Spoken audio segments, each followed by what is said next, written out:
नमस्कार दोस्तों, आप देख रहे हैं HW न्यूज और मेरा नाम है सोनू कनौजिया।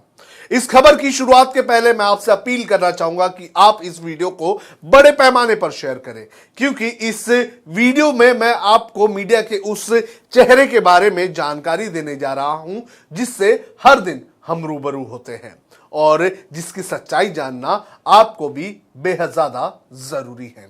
साथ ही मैं आपसे यह भी अपील करूंगा कि आप हमारे YouTube चैनल को जरूर सब्सक्राइब करें, पुराने और नए दोनों को ही। साथ ही हमारा जो सब्सक्रिप्शन है वो भी लें। जिस मुद्दे पर आज हम चर्चा करने जा रहे हैं वो मुद्दा जुड़ा हुआ है मीडिया ट्रायल से। मीडिया ट्रायल नाम का यह शब्द आपने कई बार सुना होगा, लेकिन आपने उस पर ज्यादा नहीं सोचा होगा।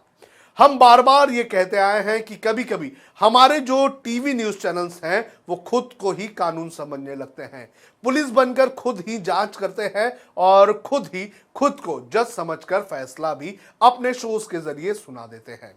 लेकिन अब देश के 4 बड़े टीवी न्यूज चैनलों को मीडिया ट्रायल चलाना भारी पड़ गया है। News broadcasting and digital standard authority ने इन 4 टीवी न्यूज चैनलों को फटकार लगाई है और आदेश दिया है कि सूचना मिलने के अगले 7 दिनों में गलत सूचना, गलत धारणा पर आधारित प्रसारित किए गए अपने शोज को हर जगह से डिलीट करें।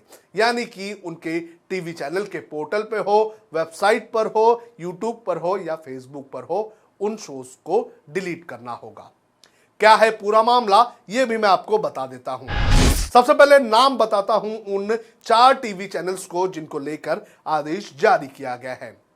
एनबीडीएसए ने जिन 4 चैनलों को फटकार लगाई है उनमें आज तक, इंडिया टीवी, जी न्यूज और जी हिंदुस्तान के नाम शामिल हैं। एनबीडीएसए के अध्यक्ष सुप्रीम कोर्ट के पूर्व न्यायाधीश SK सीकरी ने इन चैनलों को अपने कुछ शोज के जरिए मीडिया ट्रायल चलाने का दोषी पाया है। जानकारी के अनुसार इन चैनलों ने उमर खालिद से जुड़ी हुई खबरों के जरिए सनसनी फैलाने का काम किया था। ये सारी खबरें 2020 में प्रसारित हुई थी। SK सीकरी ने अपने आदेश में कहा कि इन समाचार चैनलों ने खालिद से संबंधित अपने प्रसारण के दौरान सनसनीखेज टैगलाइन का इस्तेमाल किया था, जिसमें संकेत दिया गया था कि उमर खालिद को दिल्ली दंगे के मामलों में दोषी ठहराया गया था। अपने आदेश में SK सीकरी ने यह भी कहा कि मीडिया को जनहित से संबंधित किसी भी विषय पर रिपोर्टिंग करने की स्वतंत्रता है।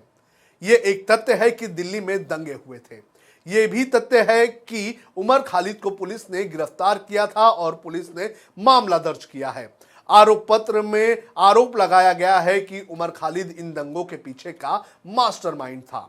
यह भी माना जा सकता है कि ये दंगे राष्ट्र विरोधी गतिविधियों की तरह हो सकते हैं। लेकिन इन कार्यक्रमों में पुलिस के आरोपों को सच मानते हुए इस बात पर इस तरह से चर्चा की गई कि मानो उमर खालिद को दोषी करार कर दिया गया है। यानी कि जस्टिस SK सीकरी ने यह पाया कि जो ये टीवी चैनल्स ने ये शोज चलाए थे, इसमें चर्चा इस तरह से की गई कि उमर खालिद को कोर्ट ने पहले ही दोषी मान लिया है। उमर खालिद के अगर इन मामलों की बात करें तो इन मामलों में कोर्ट में सुनवाई चल रही है और हमारा जो कानून है और हमारे जो पत्रकारिता के नियम हैं वो ये कहते हैं कि जब तक किसी को दोषी नहीं पाया गया है, जब तक किसी को अगर दोषी ठहराया नहीं गया है, तब तक आप उसे दोषी नहीं कह सकते हैं। लेकिन टीवी चैनल्स ने अपने इन शोज के जरिए कहीं ना कहीं इस तरह से खबरों को प्रकाशित किया कि मानो उमर खालिद को कोर्ट ने दोषी करार दे दिया है।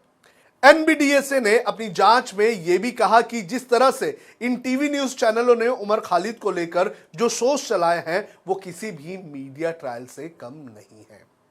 एनबीडीएसए ने जिन शोज को लेकर आपत्ति जताई है और जिन शोज को हटाने के आदेश दिए हैं उनके टैगलाइंस किस प्रकार थे ये भी मैं आपको बता देता हूं।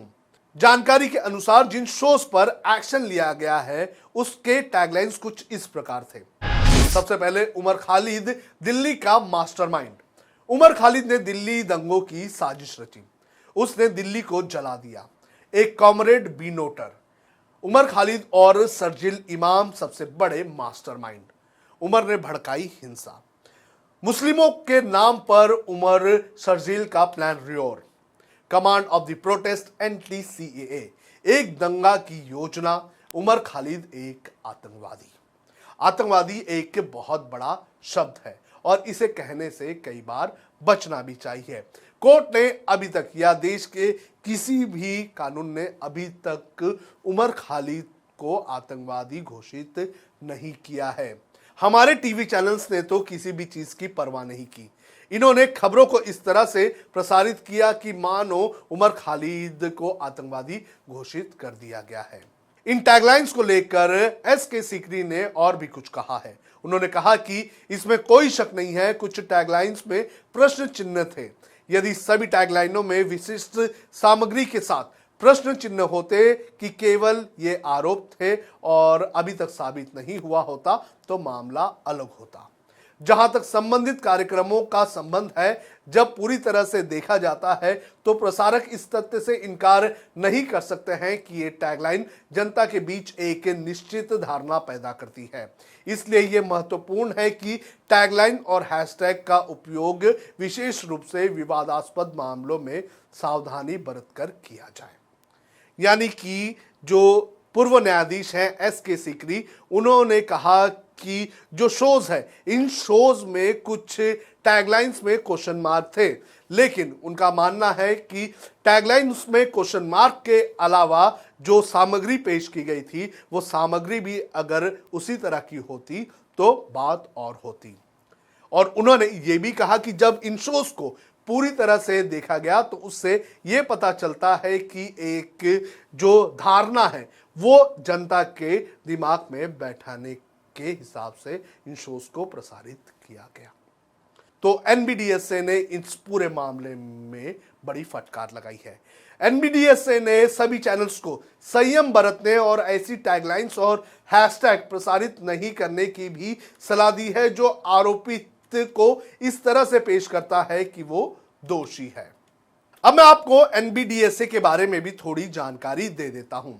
एनबीडीएसए को पहले एनबीएसए कहा जाता था। यह टीवी न्यूज चैनल्स की एक सेल्फ रेगुलेटरी बॉडी है जिसके अध्यक्ष सुप्रीम कोर्ट के पूर्व न्यायाधीश एसके सीकरी हैं।